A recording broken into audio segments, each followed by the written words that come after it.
அனைவருக்கும் வணக்கம். தனுசு ராசிக்காரர்களுக்கு சரியாக 100 ஆண்டுகளுக்கு பிறகு 5 கிரக நிலைகள் சுகஸ்தானத்தை வலுப்படுத்தக்கூடிய இந்த வேளையில் கஷ்டம் விலகும் தருணமாகவும் பல்வேறு வகையில மகிழ்ச்சிக்கான நல்ல செய்தி நிச்சயமாக கிடைப்பதற்கான யோகம் உண்டு என்று சொல்லக்கூடிய வகையிலும் எந்தெந்த நிகழ்வுகள் மிகவும் சிறப்பாக தனுசு ராசிக்காரர்களுக்கு அமைகின்றன என்று ஆராய்ந்து பார்க்கும் போது ஏப்ரல் மாதம் 7ஆம் தேதியிலிருந்து 14ஆம் தேதி வரை கிரக நிலைகளின் அமைப்பை ஆராய்ந்து பார்த்தால் மிக முக்கியமாக 3 கிரக நிலைகளின் உச்சமும் 5 கிரக நிலைகளின் இணைவும் சந்திக்கக்கூடிய ஒரு தருணமாக பார்க்கப்படுகிறது. இந்த வாரத்தின் துவக்கத்தில் சந்திரன், சூரியன், சுக்கிரன், ராகு மற்றும் புதன் ஆகிய 5 கிரக நிலைகள் இணைந்து சுகஸ்தானத்தில் வலுப்படுத்துகின்றன. இந்த வாரத்தின் இறுதியில் சூரியன் மிக வலுவாக 5இல் உச்சம் பெறுகிறார். அதே போன்று சந்திரன் 6இல் உச்சம் பெறுகிறாருங்க. இப்படி 3 கிரக நிலைகளின் உச்சம் என்பது இந்த வாரத்தின் இறுதியில் ஏற்படுவதால் நிச்சயமாக நல்ல பல முன்னேற்ற வாய்ப்புகளை சந்திப்பதற்கான சூழல் மிகவும் அபரிவிதமாக கிடைப்பதற்கான யோகம் நிச்சயமாக தனுசு ராசிக்காரர்களுக்கு உண்டு என்பதை கிரகநிலைகள் தெளிவாகவும் துல்லியமாகவும் உறுதிப்படுத்துகின்றன. இது மட்டுமல்லாது ராசியின் அதிபதி சனி உட்பட பல கிரகநிலைகள் மிகவும் சாதகமாக சஞ்சரிக்கக்கூடிய இந்த வாரத்தில் மிக அற்புதமான நல்ல பல வாய்ப்புகளையும் சந்தர்ப்பங்களையும் நிறைந்து பெறுவதோடு திட்டமிட்ட பணிகளை கனகச்சிதமாக செய்து முடித்து அதன் பொருளாதார நிறைவையும் பெறுவதற்கான அதிர்ஷ்ட யோக வாய்ப்புகள் மிகவும் அபரிவிதமாக கிடைக்கிறது என்பதை கிரகநிலைகள் தெளிவாகவும் துல்லியமாகவும் உறுதிப்படுத்துகின்றன.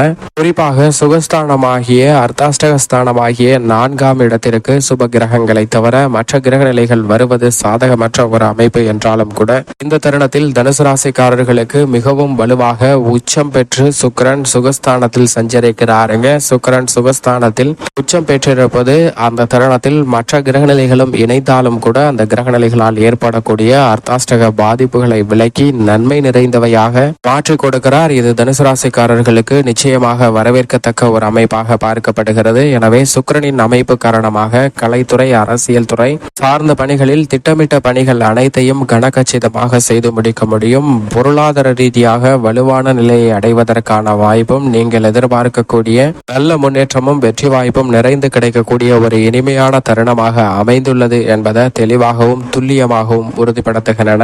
இதிலும் சுக்கிரன் உச்சம் பெற்றிருப்பதால் மிக வலுவாக உறுதிப்படுத்துகிறாருங்க. எனவே அரசியல் சார்ந்த பணிகள்ல அதிரடியான திருப்பமும் வெற்றி வாய்ப்பிற்கான பிரகாசமான யோகமும் இந்த தருணத்தில் மிகவும் அபரிவிதமாக கிடைக்கிறது. கலைத்துறை ரீதியான பணிகளில் உங்களுடைய சிறு முயற்சியாக இருந்தாலும் அவற்றிற்கு மிகப்பெரிய அளவில் அங்கீகாரம் கிடைப்பதோடு மட்டுமல்லாது நீங்கள் திட்டமிட்ட உச்சபட்ச வளர்ச்சியை நிறைந்து வருவதற்கான அதிர்ஷ்ட யோகம் நிறைந்த ஒரு தருணமாக அமைந்துள்ளது என்பதை தெளிவாகவும் துல்லியமாகவும் கிரகநிலைகள் உறுதிப்படுத்துகின்றன. இது தனுசு ராசிக்காரர்களுக்கு மிகப்பெரிய அளவில் வரவேற்கத்தக்க ஒரு அதிர்ஷ்டம் நிறைந்த அமைப்பாக தான் பார்க்கப்படுகிறது. இது மட்டுமல்லாது சுகஸ்தானத்தில் சஞ்சரிக்கக்கூடிய சூரியனால் சில ஆரோக்கிய தொல்லைகள் ஏற்பட்டாலும் அவர் மிக விரைவில் 14ஆம் தேதியிலிருந்து உச்சம் பெற்று பஞ்சமஸ்தானத்தை வலுப்படுத்த போகிறார். எனவே சூரியனின் அமைப்பு காரணமாக அலைச்சல் வெகுவளவில் குறையும். உடல்நல ஆரோக்கிய தொல்லைகள் விலகுவதற்கான யோகம் உண்டு. நீங்கள் எதிர்பார்க்கக்கூடிய பணிகள்ல காரிய வெற்றி நிறைந்து கிடைக்கும். அலைச்சலோ சிரமமோ இல்லாமல் கிடைப்பதற்கான ஒரு சூழலை மிகவும் அபரிவிதமாக ஏற்படுத்தி கொடுக்கிறார். அதிகாரமும் ஆளுமையும் சூரியனின் உச்சமத்தின் காரணமாக நிறைந்து கிடைப்பதற்கான யோகம் நிச்சயமாக இந்த தருணத்தில் தனுசு ராசிக்காரர்களுக்கு கிடைக்கிறது. அது மட்டுமல்லாது புதன்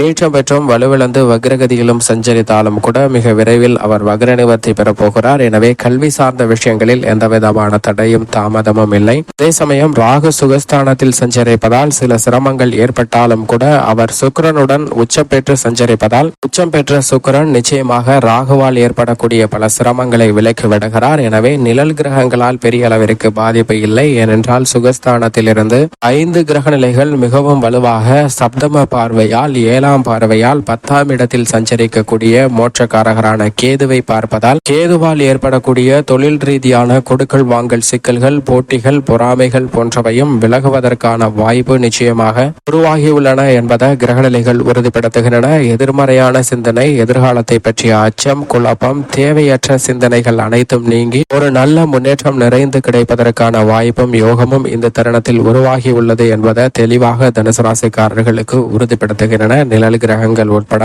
இந்த 5 கிரக நிலைகளின் இணைவு. எனவே நல்லதொரு மாற்றமும் முன்னேற்றமும் இந்த தருணத்தில் மிகவும் சிறப்பாக பெறுவதற்கான அதிர்ஷ்ட யோக வாய்ப்புகள் பல மடங்கு கிடைக்கக்கூடிய ஒரு தருணமாக தான் பார்க்கப்படுகிறது. அதைவிட ராசியின் அதிபதியாக இருக்கக்கூடிய குரு பகவான் மிக வலுவாக பஞ்சமஸ்தானத்தில் வேற்றிருப்பதால் இல்லத்தில் பல்வேறு வகையான சுப நிகழ்வுகள் செயல்பாடுகள் நடைபெறும். எந்த ஒரு காரியத்தை கையில் எடுத்தாலும் அவற்றில் தடையோ தாமதமோ சந்திக்காமல் மிக சிறப்பாக செமையான முறையில் செய்து முடிப்பதற்கான யோகம் உண்டு. நிதி சார்ந்த நிலைகளில் சிக்கல் இல்லை. குரு பகவான் மிக விரைவில் 6இல் நுழைய இருக்கிறார். எனவே அதற்கு முன்னதாக இந்த தருணத்தில் 5இல் சஞ்சரிப்பதால் 5ற்குரிய மிக சிறப்பான பலன்கள் நிச்சயமாக உண்டு. குடும்பத்தில் ஒற்றுமையும் நீங்கள் எதிர்பார்க்கக்கூடிய தொழில், வியாபாரம் மற்றும் புதிய வேலை வாய்ப்பு உள்ளிட்ட பணிகளில் வெற்றி வாய்ப்பும் நிறைந்து கிடைப்பதற்கான அதிர்ஷ்ட யோகம் பல வழிகளில் உங்களை தேடி வருகிறது என்பதை தெளிவாக உறுதிப்படுத்துகிறார் ராசியின் அதிபதியான குரு பகவான். அது மட்டுமல்லாது சந்திரன் சுகஸ்தானத்தில் வலுவாக வீற்றிருக்கிறார் இந்த வாரத்தின் துவக்கத்தில். அதற்கு பிறகு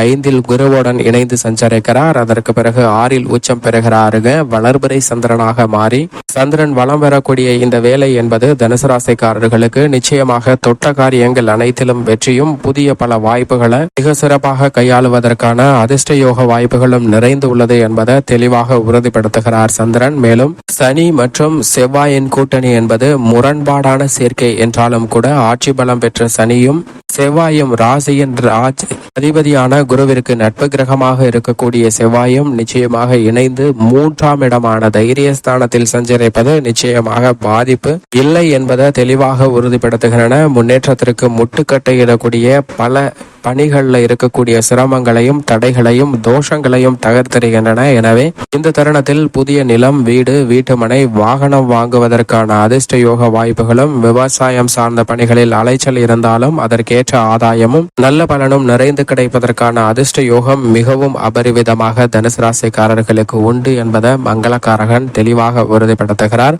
அதோடு மட்டுமல்லாது மிக வலுவாக சனி ஆட்சி பலம் பெற்று 3ஆம் இடத்தில் அமர்ந்திருப்பதால் உத்தியோக ரீதியாக பல நன்மைகள் உங்களை தேடி வரும். புதிய வேலை வாய்ப்பு, நிரந்தர வேலை வாய்ப்பு என வேலை வாய்ப்பு ரீதியாக பல அதிரடியான மாற்றங்களை இந்த தருணத்தில் பெறுவதற்கான அதிர்ஷ்ட யோகங்கள் உண்டு. தடைபட்ட காரியங்களை கனகச்சிதமா செய்யலாம். உத்தியோக ரீதியாக நல்ல பல வாய்ப்புகளும் சந்தர்ப்பங்களும் உண்டு. அது மட்டுமல்லாது சக பணியாளர்கள், நிர்வாகத்தின் ஒத்துழைப்பு என அனைத்துமே சாதகமாக அமையக்கூடிய இந்த வேளையில் தனுசு ராசிக்காரர்களுக்கு மிக பெரிய அளவில் பிரம்மாண்டமான வெற்றி வாய்ப்பு நிச்சயமாக காத்திருக்கு என்பதை சனி உறுதிப்படுத்துகிறாருங்க. தொழில்துறை, வியாபாரத்துறையில் எவ்வளவுதான் போட்டிகள் நிறைந்திருந்தாலும் கூட அவற்றை சமாளித்து லாபத்தை தக்க வைத்துக் கொள்வதற்கான யோகத்தையும் பல்வேறு வகையில புதிய திட்டம், புதிய தொழில் துவங்குதல் உட்பட பல பணிகளை மிக சிறப்பாக கையாளுவதற்கான அதிர்ஷ்ட யோக வாய்ப்புகளும் நிறைந்து கிடைக்கிறது என்பதை தெளிவாகவும் துல்லியமாகவும் தனுசு ராசிக்காரர்களுக்கு உறுதிப்படுத்துகிறாருங்க சனி ஆட்சி பலம் பெற்றிருப்பது நிச்சயமாக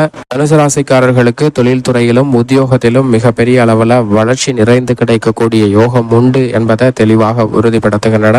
மேலும் இந்த தருணத்தை மிக சிறப்பான மகிழ்ச்சிகரமான தருணமாக மாற்றிக்கொள்ள நிச்சயமாக வருகின்ற 8ஆம் தேதி அமாவாசையாக சூரியனும் சந்திரனும் இணைந்து சுகஸ்தானத்தை வலுப்படுத்தக்கூடிய வேளையில் நடைபெறுகிறது. அன்றைய தினத்தில் விரதம் இருந்து அருகாமையில் உள்ள ஆலயம் சென்று தீபமேற்றி வழிபாடு செய்யுங்கள். அதோடு மட்டுமல்லாது முன்னோர் வழிபாட்டையும் சரியான முறையில் மேற்கொண்டால் பித்ரு கர்மா, கர்மதோஷம் என பல்வேறு வகையான பாதிப்புகள் நீங்கி நல்ல முன்னேற்றமும் வாழ்வில் சுபிச்சமும் நிறைந்து கிடைப்பதற்கான அதிர்ஷ்ட யோகம் நிச்சயமாக தனுசு ராசிக்காரர்களுக்கு உண்டு என்பதை 100 ஆண்டுகளுக்கு பிறகு நிகழக்கூடிய அரிய கிரக நிகழ்வானது நிச்சயமாக உறுதிப்படுத்தி கொடுக்கிறது.